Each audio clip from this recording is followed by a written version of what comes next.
Bienvenido un día más a otro vídeo que tenemos aquí en Escritura sin Piedad. Hoy vamos a hablar del sueño dorado. Quiero que hablemos de la aspiración máxima de casi cualquier escritor de fantasía, no se os deja las gafas, de cualquier escritor de fantasía, de escritor de ciencia ficción, de thriller. Quiero que hablemos acerca de cómo la mayoría de escritores no queremos escribir un libro, queremos escribir una saga. Pues bien, ¿cuál es esa fantasía? Muchos queremos ver nuestro nombre en el lomo de 3, 5, 7 lomos en una estantería y queremos crear un universo tan vasto que no quepa en 300 páginas. Queremos acompañar a nuestros personajes durante años. Es un sueño precioso, ¿verdad? Pero también es una trampa mortal, que es más común para los escritores noveles que se lanzan a esa aventura. Veo lo siguiente constantemente. Veo un autor que tiene una idea que es bastante buena para una historia, que es...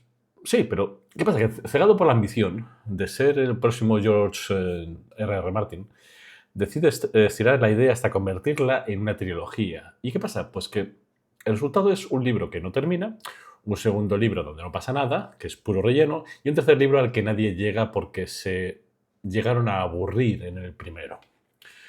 Entonces, claro, quiero que tengamos una conversación sincera sobre la arquitectura literaria. Quiero que respondamos esa pregunta de, oye, ¿la idea que tienes realmente es una saga o es un libro único con esteroides? Y si resulta que sí que es una saga, quiero enseñarte a planificarla para que no se te derrumbe a la mitad, que es lo que pasa con muchas sagas de una forma muy triste. ¿Has oído eso de que la primera película fue mejor? Pues algo por el estilo. Quiero que hablemos de arcos de serie, de ese temido libro puente y de cómo sembrar las pistas en el capítulo 1 para que no exploten y que no exploten hasta el libro número 3. Ese es el plan para hoy. Así que empecemos con el diagnóstico, ¿de acuerdo? El test, me gusta llamarle el test de la gasolina. Imagina que tu historia es un coche y tu conflicto es la gasolina. ¿Tienes suficiente combustible para recorrer 1000 kilómetros? 3 libros. ¿O tienes solamente para 300? Un libro. Muchos escritores confunden el, oye, es que tengo mucho que contar, ¿vale? Con el, oye, es que tengo mucho conflicto. Son cosas distintas. Que tengas 500 páginas de historia del mundo, del lore, de acuerdo que hemos hablado muchas veces, no significa que tengas una saga. Significa que tienes una enciclopedia. Una saga necesita un conflicto activo del principio hasta el fin. Por lo tanto, para saber si tu idea soporta una estructura de serie, tienes que hacerte 3 preguntas muy serias. Por un lado, ¿el objetivo del protagonista es divisible? Quiero decir, si el objetivo es matar al dragón, me lo invento, ¿vale? Y el dragón vive en la cueva al lado, es un libro.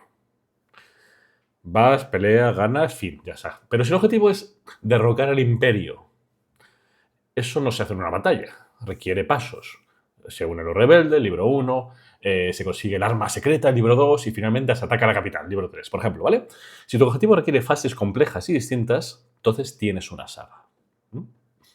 La segunda pregunta que tienes que hacerte es si el antagonista, que vete al vídeo anterior si no lo has visto, ¿es un individuo o es un sistema? En un libro único, ¿cómo lo digo esto? En un libro único sueles vencer al villano, ¿vale? Se mata o lo que fa. En una saga, vencer al villano inicial solo te revela que había alguien más poderoso detrás. O que el villano no era una persona, era, yo qué sé, una ideología, un sistema, lo que sé, ¿vale? Por ejemplo, en Harry Potter, Harry vence a Quirrell en el libro 1, pero Quirrell es solamente un síntoma. El cáncer es Voldemort y vencerlo requiere 7 años, 7 libros. ¿Ves cómo se estira? La tercera pregunta que tienes que hacerte es si el arco del personaje necesita tiempo. Si tu personaje solamente necesita aprender a creer en sí mismo, eso se hace en un libro. Pero si tu personaje necesita pasar de ser un granjero ignorante a ser el emperador de la galaxia, pues obviamente esa transformación no es creíble en 300 páginas. Necesitas tiempo para que madure, para que falle, para que aprenda política, para que pierda la inocencia, para que endurezca. Y es que esos arcos de transformación radical, como el de Walter White o el de Paul Atreides, el de Dune, piden a gritos una saga, lo piden. Así que, si has respondido sí a estas preguntas, entonces felicidades. tienes una saga entre manos. Y ahora tienes un problema, que es la estructura macro de esta saga. Partamos a partir de ahora, a partir de esta parte del vídeo, salvo que diga lo contrario, que estamos hablando de una saga, ¿de acuerdo? Pues bien, el error de un novato cuando está escribiendo una saga es pensar, bueno, vale, pues voy a escribir el primer libro y veré a ver qué pasa en el segundo. No. Si haces eso, te encontrarás en el libro 2 sin trama o bien dando vueltas en círculos. Escribir una saga requiere planificar el final antes de escribir el principio. Tienes que saber dónde acaba el viaje para poder dosificar el pan durante el camino. No sé si me explico. Quiero que entonces intentemos ahondar un poquito en esto, ¿de acuerdo? Quiero que hablemos acerca de una diferencia entre lo que es el arco del libro y el arco de la serie, porque son cosas distintas. Y por qué cada una de estas novelas de trilogía debe funcionar de forma independiente, aunque sea parte de un todo. ¿Mm? Vamos a ello.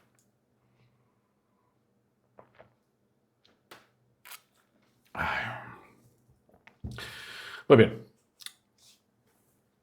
Imagina que tienes un libro, ¿vale? Que ya has hecho y quieres que se convierta en una saga. Un libro de 600 páginas, cortas por la mitad, placa, 300, y dices, fin del libro 1 y luego del libro... No, eso no se puede hacer. Una novela que hace eso es una novela que está hecha por entregas. Y el lector, si recibe eso, se va a sentir estafado. Por lo tanto, quiero que aprendas un concepto que es el concepto de la doble estructura. Tienes que ser capaz de contar dos historias simultáneamente en cada tomo. Por un lado, como decíamos, tenemos el arco del libro, ¿vale? Que es la micro. Imagínate que esto es una historia que empieza y termina dentro de esas etapas del libro. Y luego el arco de la serie, que es la macro, que es la historia gigante que abarca todos los libros. Veamos algunos ejemplos. Pero antes necesito que entiendas una regla con todo esto. Y es que cada libro, como te he dicho, tiene que tener principio, nudo y desenlace. ¿De acuerdo? Aunque tu villano final, el Emperador Galáctico, ¿de acuerdo? No muere hasta el libro 3, tu libro 1 necesita tener un villano propio, un conflicto propio, que es lo más importante, y lo que es más importante aún que todo esto, una resolución propia. Miremos a lo maestro, ¿de acuerdo? Con los distintos ejemplos que pongo yo siempre. Tenemos Harry Potter. El arco de la serie es Harry contra Voldemort, ¿vale? Y una pelea que dura 7 libros. Pero el arco del libro 1, Piedra Filosofal, es Harry descubre que es mago y coge la piedra del Quirrell este. ¿Vence a Voldemort? No. ¿Protege la piedra y vence a Quirrell? Sí. Entonces cierra ese arco del libro, pero no el arco de la serie. El lector, cuando termina el libro 1, termina el libro satisfecho. Ha habido un clímax, ha habido una victoria, se ha cerrado un ciclo que es el curso escolar. Pero queda la amenaza del fondo, que esa es la clave, es la satisfacción a corto plazo más la curiosidad a largo plazo, es qué pasa después. Si tu libro número 1 termina simplemente con los personajes caminando hacia la siguiente ciudad sin haber resuelto ningún conflicto importante, tu lector posiblemente no compre el libro 2. Se sentirá que ha pagado por un prólogo de 400 páginas. Y eso no te lo va a perdonar. Entonces, ¿cómo estructuramos esto en una trilogía? La forma más fácil de verlo es aplicar la estructura de los 3 actos en la serie completa. Imagínate que son una trilogía, 3 libros, ¿vale? Libro 1, planteamiento de la saga. Un libro que tiene que funcionar casi como si fuese una historia autoconclusiva. Por si acaso no vende los siguientes. Piénsalo de esta manera. En este libro presentas al héroe y su mundo. Haces también el que hablábamos del incidente incitador, ¿te acuerdas? De esta serie ocurre aquí. Y el clímax del libro 1 suele ser una primera victoria. El héroe descubre que puede ganar, derrota a un teniente del villano o consigue un objeto clave para sobrevivir a un ataque. Algo así. Y la sensación final de esta es, oye, hemos ganado la batalla, pero la guerra acaba de empezar. Algo así. Por ejemplo, los Juegos del Hambre. Katniss gana los juegos, que hace la resolución del libro, pero el acto de rebeldía contra las vallas, pues eso enfada al Capitolio, se llamaba, ¿no? Que es ahí es cuando empieza el conflicto entero de la saga. El libro 2 tiene que ser el nudo de la saga, que ahí podemos hablar acerca de la complicación. Aquí es donde la cosa se empieza a poner difícil. El universo se expande, las apuestas suben y lo que parecía una victoria en el libro 1 ahora tiene consecuencias terribles. El héroe deja de reaccionar y empieza a entender la magnitud del problema que él mismo ha creado. El villano muestra su verdadero poder, el clima del libro acaba siendo como una derrota o una victoria pírrica que se gana, pero a un coste absolutamente terrible. La sensación final del libro 2 tiene que ser algo como estamos peor que al principio, sí. ¿Por qué? Pues porque el villano es más fuerte y todo está oscuro. Y ahora parece que todo está desangelado y es que no sabes qué va a pasar. Por ejemplo, el Imperio contraataca. Han Solo congelado, Luke sin mano, la revelación de Vader. Los buenos pierden. Y eso nos hace necesitar el tercero. Y es que sí, no siempre tienen que ganar los buenos. Y el tercer libro es el desenlace. La carrera final, donde todos los hilos abiertos en el 1 y el 2 deben converger y cerrarse aquí. El héroe completa su arco de personaje para poder vencer. El clímax es esa batalla final contra el antagonista principal y una sensación final que es la resolución total y el cambio permanente del mundo. Visto así, parece fácil, ¿no? Inicio, nudo, desenlace. Pero hay una trampa y es un agujero negro donde caen muchas trilogías que he visto. Y es un lugar donde la trama se estanca, los personajes dan vueltas y los lectores abandonan. Me refiero a ese síndrome del libro puente o el problema del segundo libro. Ese libro que solamente existe para llevar a los personajes del punto A al punto C, pero que no pasa nada interesante en el punto B. Pues bien, ahora que hemos visto todo esto, quiero que nos centremos exclusivamente en cómo salvar el segundo libro. Y quiero intentar enseñarte a convertir ese relleno en la parte más emocionante y profunda de tu saga.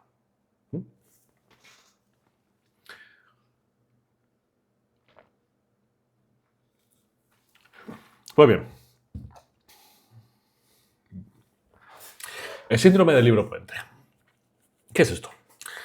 Es una sensación horrible que tienes como lector. Cuando estás leyendo la segunda parte de una saga y sientes que no pasa nada, sientes que es aburrido, que esas ganas que tenía de cuando leías el primer libro, pues ahora mismo está. Cosa que no pasan con libros como, por ejemplo. Sí, es que me los estoy leyendo de todo el inicio. Tengo ahí una biblioteca. En fin. En este segundo libro, cuando pasa cosas como estas, los personajes viajan de un sitio a otro, tienen conversaciones eternas, se mueven las piezas del tablero, pero la trama no avanza. Sientes que el autor está haciendo tiempo para poder llegar a la gran final del libro 3.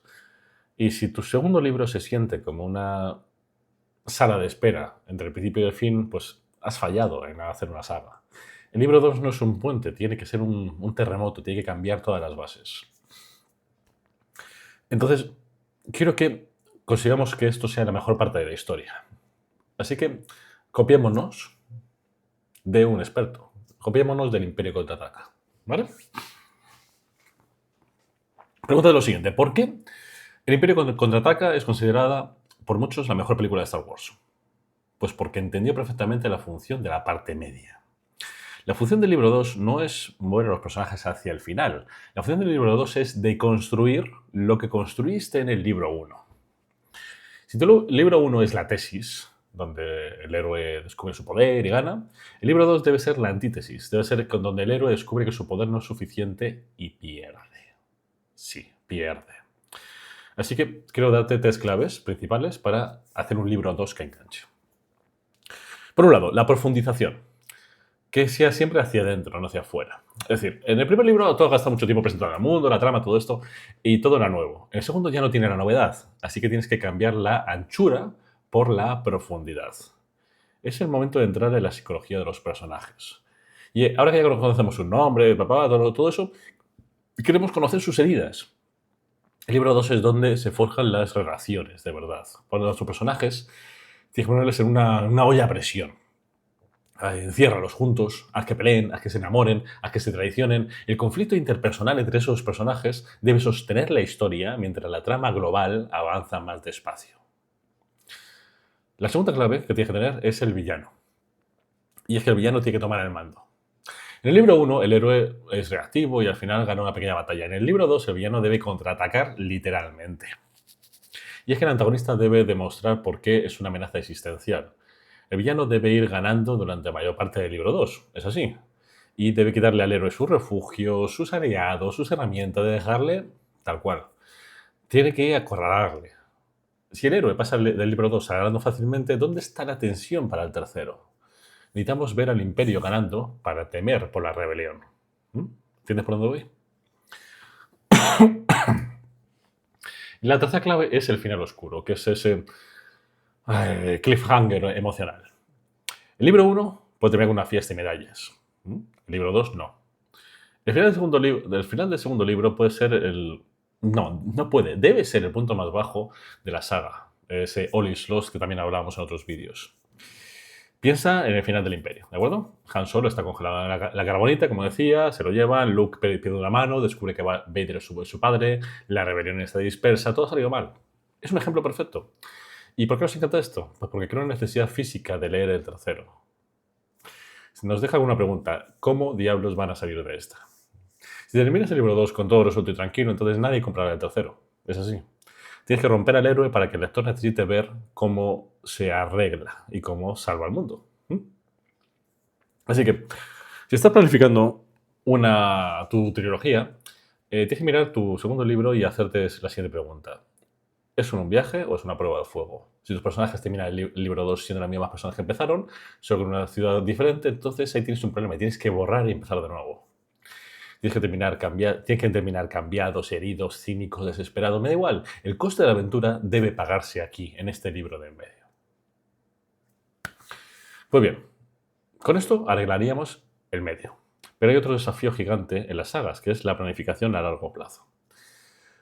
¿Cómo, me podrías preguntar, cómo siembras las pistas en el capítulo 1 del primer libro que no experimentarán hasta el final del tercero? ¿Cómo haces un Severus Snape? Otro perfecto ejemplo. Pues bien, quiero que entonces hablemos cómo hablar de una cosa que me gusta llamar la arquitectura de la revelación. Cómo plantar esas semillas, cómo utilizar el foreshadowing a una escala masiva y cómo lograr que al final de tu saga parezca que lo has estado planeando desde la primera fase, aunque a veces no es así. Pero al lector le va a parecer. Pues bien, el ejemplo supremo de esto, el patrón oro es Severus Snape, como decía en Harry Potter. J.K. Rowling no decidió en el libro 7 que Snape era bueno. Lo sabía desde el principio. Y por eso cuando relees el primer libro, cada mirada de odio, cada comentario sarcástico, de repente tiene un doble sentido. No te odiaba porque fuera Harry, te odiaba porque tenía los ojos de Lily. El contexto cambia todo el pasado. Así que, ¿cómo logramos ese efecto sin tener un cerebro galáctico? Hoy me gustaría enseñarte dos técnicas, ¿vale? Una técnica que es una del arquitecto de planificación y otra del, llamémosle el jardinero de retroingeniería. La primera, el técnico. Si tú eres un escritor de mapa, ¿te acuerdas que en el otro vídeo hablamos de escritores de mapa de brújula? Echarle un ojo. Eso es para ti. Antes de escribir el libro 1, decide tu gran giro final. Si sabes que tu mejor amigo va a ser el traidor en el libro 3, ¿vale? Tienes que empezar a sembrar la duda en el libro 1, pero tienes que hacerlo con camuflaje. Haz que el amigo sea demasiado leal, haz que tenga un momento de duda que parezca miedo, pero que en realidad es culpa disfrazada. Haz que desaparezca en momentos clave con una excusa plausible, pero no muy creíble. El truco aquí es la ambigüedad. Tienes que escribir escenas que tengan un significado obvio en la primera lectura, pero un significado oculto cuando lo vuelven a leer. El lector pensará, pues, este tío es un cobarde. Pero cuando sepa la verdad pensará, no es un cobarde, está informando al enemigo, estaba metiéndole un cuchillo por detrás, ¿sabes? Estas semillas son invisibles, ¿vale? Hasta que acaban floreciendo. Y cuando lo hacen, dan una sensación de que todo es sólido y que era inevitable lo que iba a pasar. La segunda técnica, la del jardinero, piénsalo de la siguiente manera. ¿Qué pasaría si no tienes todo planeado? ¿Vale? ¿Y si eres un escritor brújula? ¿Estás condenado? No, ni mucho menos. De hecho, te voy a contar un secreto. Muchos de los grandes giros de la historia no estaban planeados, fueron simplemente encontrados. Es lo que a mí me gusta llamar, y sé que otras personas también lo llaman, como esa retroingeniería. O también lo llaman el retconning pasivo, creo que es. Funciona de la siguiente manera. Escribes el libro 1 y el 2 lo mejor que puedes, ¿vale? Y cuando llegas a planificar el libro 3, te detienes. No inventas nada nuevo todavía. Relees el 1 y el 2 con ojos más de detective. Y buscas los cabos sueltos accidentales, buscas frases extrañas que escribiste, objetos que mencionaste si has olvidado, personajes secundarios que tienen una línea de diálogo misteriosa. Y luego coges ese cabo suelto, o cabos, y dices, vale, ¿y si esto fuera importante? Y construyes el giro del libro 3 basándote en esos detalles olvidados. El lector no se va a enterar de esto. Iba a pensar que eres un genio que lo tenía absolutamente todo planeado desde hace 5 años. Pero tú sabes la verdad. Solo has sido listo aprovechando tu propio trabajo. Es como si tu yo del pasado te hubiese dejado regalos que no sabía que eran regalos. Y tú dices, ostras, qué guay, ¿no? George R. R. Martin hace esto constantemente. Coge un personaje olvidado que estaba mencionado en la nota de pie del libro 1 y lo convierte en el protagonista de la trama del libro 4. Da la ilusión de un mundo vivo y coherente. Muy bien, prosigamos. Además de la trama, hay otra cosa que tienes que planificar, que es la evolución del héroe. Y aquí el peligro es ir demasiado rápido. Si tu personaje aprende su lección vital en el libro 1, ¿qué le queda en el 2 y en el 3? Eso se vuelve estático, se vuelve aburrido. Así que la transformación de tu personaje principal o personajes tienen que estar divididas en las 3 fases. Por ejemplo, en el libro 1 el personaje reconoce que tiene un problema, ¿vale? Un defecto, pero no sabe cómo arreglarlo. Gana una batalla externa, pero internamente sigue roto. En el libro 2, el personaje intenta arreglarse, pero lo hace mal, recae, se va al extremo opuesto y sufre las consecuencias de su defecto. En el libro 3, el personaje finalmente integra la lección y cambia de verdad para vencer. Mira, por ejemplo, Zuko en Avatar.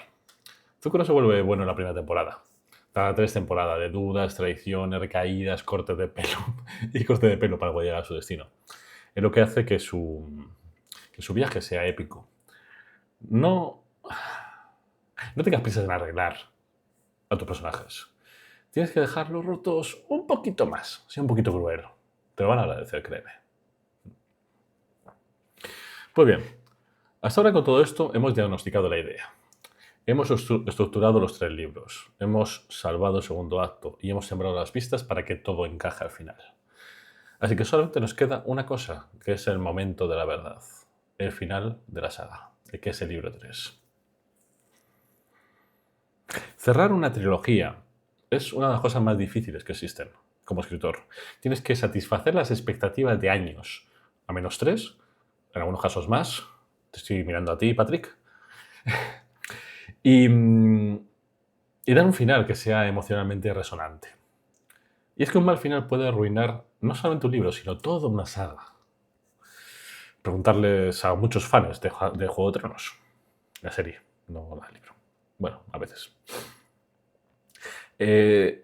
Por lo tanto, quiero que terminemos este vídeo hablando de ese gran final. Quiero que hablemos de cómo evaluar un clima que esté a la altura, de cómo gestionar las expectativas y hacer la diferencia entre un final feliz y un final correcto. ¿Vale? Vamos a ello.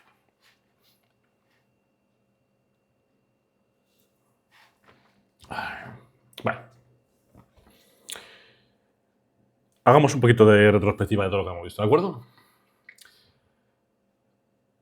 Si tú tienes un tercer libro, ¿de acuerdo? Donde estás cerrando una etapa. Y estás cerrando también una etapa de la vida de tu lector.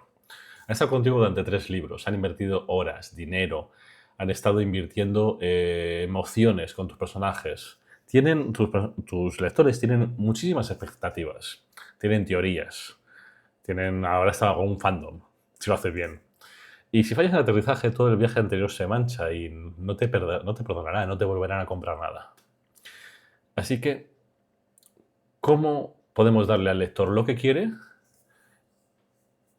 ¿O cómo podemos darle lo que la historia pide? ¿Vale? Por un lado, el clímax o la escala de este clímax. El clímax del libro 3 no puede ser una pelea a puñetazos en un callejón. A menos que tu saga sea muy intimista, ¿vale? Pero tiene que ser la culminación de todo ese conflicto acumulado. Todas las fuerzas antagonistas, todas las tramas secundarias, los aliados del héroe se han reunido. Todo debe converger en un único punto. Si en el libro 1 salvaste a la ciudad, en el libro 3 tienes que salvar el mundo, o armar al villano, o lo que quieras. La amenaza debe ser existencial. El villano debe estar en su momento más poderoso y el héroe debe estar en su momento más desesperado. Mira, Frodo. El precio de la victoria es otra cosa que tienes que tener en cuenta.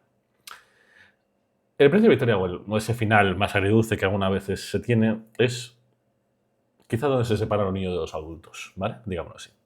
Un final de la saga donde todos sobreviven, se casan y comen perdices, es un final de un cuento de hadas. Es olvidable y no es real. Las mejores sagas terminan con un sabor agridulce. El mal es derrotado, sí, pero el coste es tremendamente alto. En El Señor de los Anillos, como decía, Frodo salva la comarca, pero no puede quedarse en ella. Está demasiado herido, tiene que irse. Es un dolor que hace que el final sea tan bello.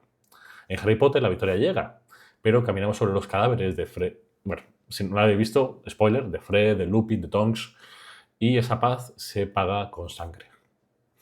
Así que no tengas miedo de matar a personajes queridos, no tengas miedo de dejar cicatrices permanentes en tu protagonista. Esas cicatrices son la prueba de que la aventura fue real. Y así los humanizas, porque nadie come perdices. Bueno, no... Bueno, ya me entiendes. Por otro lado, tienes que pensar en el bucle. ¿Te acuerdas que estuvimos hablando de bucles, que cerramos y demás? Pues luego hay un gran bucle, ¿de acuerdo? Una técnica preciosa que hay y que utilizan muchísimos escritores para cerrar una saga es volver al principio. Mostrar cuánto han cambiado las cosas, revisitando un lugar o la situación inicial. Si tu saga, por ejemplo, empezó con el héroe mirando un atardecer, soñando con aventuras, terminará con el héroe mirando ese mismo atardecer, pero ahora cansado, sabio, satisfecho de haber vuelto a casa. Un eco temático que da la sensación de completitud al lector y le dice, oye, vale, el ciclo se ha terminado, puedes descansar. Cierras el libro y el lector se siente satisfecho. Por tanto, escribir una saga es un acto de fe. Es pedirle a alguien que te confíe su tiempo durante años. Es una responsabilidad enorme que tienes como escritor. Pero si lo haces bien, si planificas con cuidado, si respetas a tus personajes y si tienes la valentía de llevarlos hasta sus últimas consecuencias, crearás algo que vivirá en la mente de tus lectores para siempre. Así que no escribas, por favor, una trilogía por moda. No la escribas por dinero. Escríbela porque tu historia es tan grande, tu mundo tan rico, tus personajes tan complejos que no caben en una sola jaula. Así que mi invitación final para todos vosotros hoy es esta. Mirad vuestra idea a los ojos. Hacedle de la gasolina que decíamos al principio. ¿Es un viaje corto o es una odisea? Y si es una odisea, coged el mapa, encended los faros y preparaos para el viaje de vuestra vida. Así que contadme en los comentarios, ¿cuál es ese final de la saga que más os ha marcado?